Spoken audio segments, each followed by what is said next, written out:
हरे कृष्ण।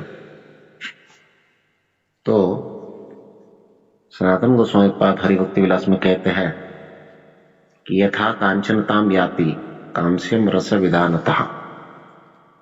ऐसा कहा जाता है कि कांस्य को, कांस्य यानी ब्रॉन्ज, उसको अगर एक विशिष्ट अवस्था में मर्क्यूरी यानी पारे के रस के साथ मिलाया जाए, दोनों को लिक्विड फॉर्म में होना होगा, तो वो कांस्य जो है ये स्वर्ण में परिवर्तित हो जाता है।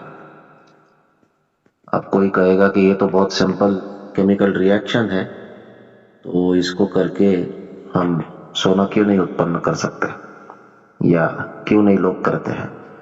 तो ये इतना आसान नहीं होता है। कांस्य और पारा ये दो ऐसे एलिमेंट्स हैं, ऐसे पदार्थ है जो एक ही साथ लिक्विड फॉर्म में, तरल फॉर्म में, तरल स्वरूप में नहीं हो सकते। उनके अलग अलग स्वरूप होते हैं। अगर कांस्य तरल स्वरूप में हो जाता है तो उस टेम्परेचर पर, उस तापमान पर जो पारा है वो गैस फॉर्म में होगा।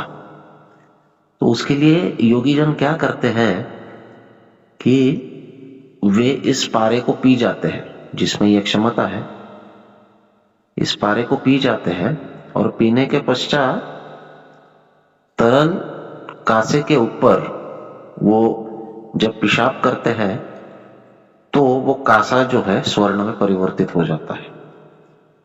अब कांसा पीना इससे तो व्यक्ति तुरंत मर जाता है, लेकिन जिसमें योग सामर्थ्य है वही व्यक्ति ये कर सकता है। कांसा नहीं, पारा, मर्क्यूरी, उसको पीना ये बहुत ही मुश्किल है, इससे व्यक्ति मर जाता है। तो ये वही कर सकता है जिसमें ये योग सामर्थ्य है। तो ये अद्भुत रसायन है या रसायन शास्त्र है जो हमारे वेदों में वर्णित है, और इससे कांसे को भी स्वर्ण में परिवर्तित किया जा सकता है।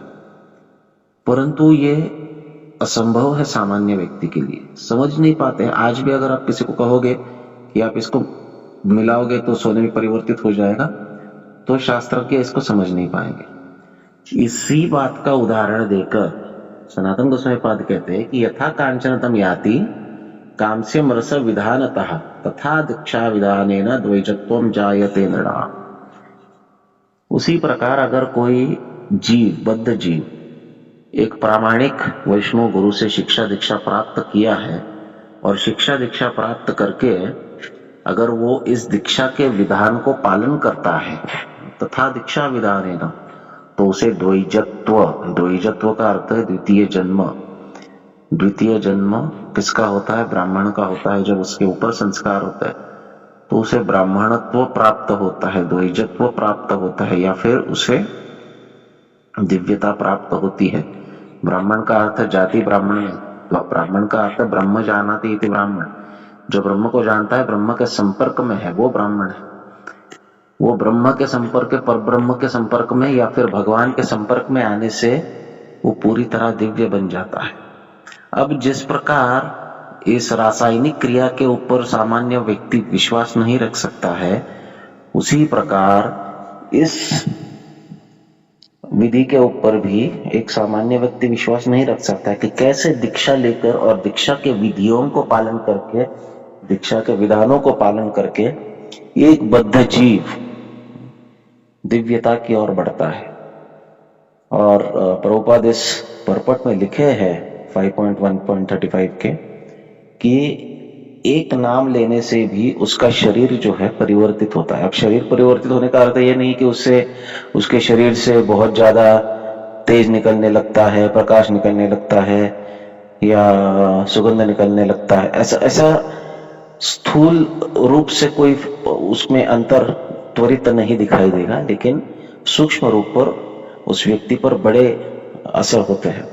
उसका हृदय शुद्ध होने लगता है, उसकी वासनाएं खंड होने लगती है, और वो एक एक नाम के उच्चारण सहित अपने आप से पश्चाताप करने लगता है। मैं ये क्या कर रहा हूं, मैं ये क्यों कर रहा हूं, मैं ये कब से कर रहा हूं, मैं भोग में लगा हुआ हूँ, मुझे सुधरना चाहिए, इस प्रकार का आत्म परीक्षण उसका चालू होता है और फिर उसका हृदय जो है वो शुद्ध होने लगता है और बहुत समय करने पर उसके शरीर में भी परिवर्तन दिखाई देता है।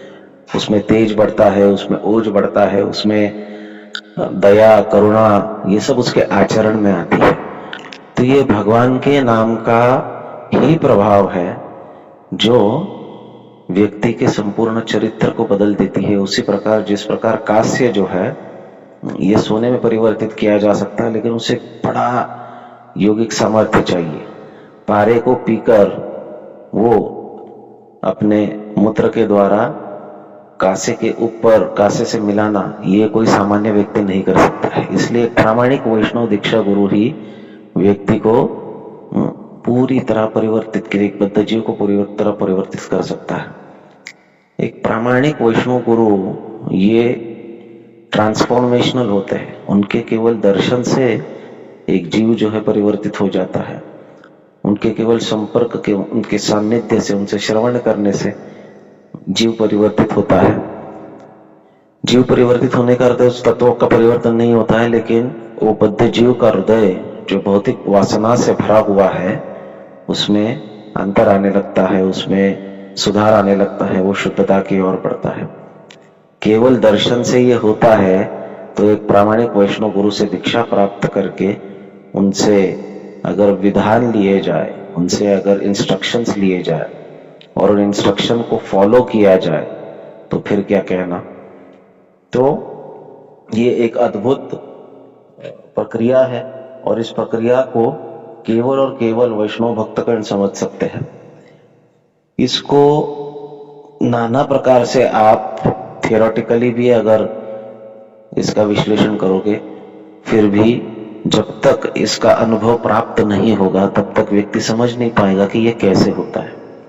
एक एक नाम लेने पर व्यक्ति का चरित्र जो है वो उज्जवल बनते जाता है और इसलिए भगवान के नामों की जो शक्ति है इसका अनुभव करने के लिए उसको ग्रहण करना बहुत आवश्यक है, उन नामों का उच्चारण करना बहुत आवश्यक है। और ये भी भगवान के शुद्ध भक्त के निर्देशन अंतर्गत होना चाहिए। तथा दीक्षा विधाने मद्वैजत्वम जायते नृणाम, ये अपने आप होता है, इसको और कुछ करने की आवश्यकता नहीं है। बस एक जगह बैठकर हरिनाम लिया जाए तो ये होता है। तो कल मुझे किसी ने पूछा कि केवल हरिनाम लेने से व्यक्ति को सब ज्ञान प्राप्त होगा क्या? तो उत्तर यही है कि हरिनाम जो है व्यक्ति को अंतर्बाह्य रूप से इतना शुद्ध बनाता है कि सभी प्रकार का ज्ञान हृदय में प्रकाशित हो जाता है। और मैंने देखा है अनपढ़ व्यक्ति 10, 15, 20 साल से प्रामाणिक रूप से अगर दीक्षा लेकर, शिक्षा लेकर उस प्रकार से भजन करेंगे तो वो भजन करते करते करते करते उनमें सभी प्रकार का ज्ञान प्राप्त होता है। बड़े बड़े शास्त्रज्ञ, बड़े बड़े पढ़े लिखे लोगों को जो ज्ञान नहीं है वो एक अनपढ़ व्यक्ति को प्राप्त हो जाता है और वो भी श्रद्धा के साथ। इतना गहरा परिवर्तन व्यक्ति में आ सकता है कि इसका कोई हिसाब नहीं है। इसलिए शिक्षा, दीक्षा और भजन क्रिया इसको बड़ी प्रामाणिकता से करना चाहिए। इसको हम प्रामाणिकता से करेंगे, अनर्थों की निवृत्ति होगी। अनर्थों की निवृत्ति होगी तो उसके बाद जो नैष्ठिक भजन होगा वो सभी ज्ञान का भी प्रकाश करेगा और हमारे मुक्ति का मार्ग भी खोल देगा। भक्त के लिए मुक्ति जो है इसका अर्थ होता है कर्म बंधन से मुक्ति। कर्म बंधन से व्यक्ति मुक्त हो जाता है और चूंकि कर्म बंधन से मुक्ति होता है इसलिए उसकी भक्ति में तीव्रता और बढ़ती है। रुचि, आसक्ति, भाव और प्रेम, ये तीव्रता से वो भक्ति करता है। न केवल भक्ति करता है परंतु भक्ति का प्रचार भी करता है। जो व्यक्ति भक्ति के रस को अनुभव किया है या कर रहा है वो प्रचार किए बिना रुक ही नहीं सकता है। अगर वो बोल सकता है तो वो बोलेगा और अगर नहीं बोल सकता है तो किसी न किसी प्रकार से वो प्रचार में लगेगा ही लगेगा। वो पुस्तक वितरण करेगा, वो लोगों को सत्संग में लाएगा, वो प्रसाद वितरित करेगा, वो कुछ ना कुछ तो करेगा जिससे बद्ध जीव का उद्धार हो सके, क्योंकि उसने उस रस का अनुभव किया है। जो प्रचार नहीं कर रहे हैं इसका अर्थ है कि उनको वो रस का अनुभव अभी तक हुआ नहीं है। तो वो रस का अनुभव होगा तो हम प्रचार किए बिना रुक नहीं सकते। तो ये सब एक दूसरे से इंटरलिंक्ड है। अगर व्यक्ति प्रामाणिक दीक्षा गुरु से दीक्षा प्राप्त करता है तो ये प्रभाव उसमें दिखने लगते हैं। इसमें संदेह नहीं लेना चाहिए, शास्त्र का विधान है और चूंकि ये शास्त्र का विधान है इसको करके देखना चाहिए, प्रैक्टिकली अनुभव अवश्य आएगा। हरे कृष्ण।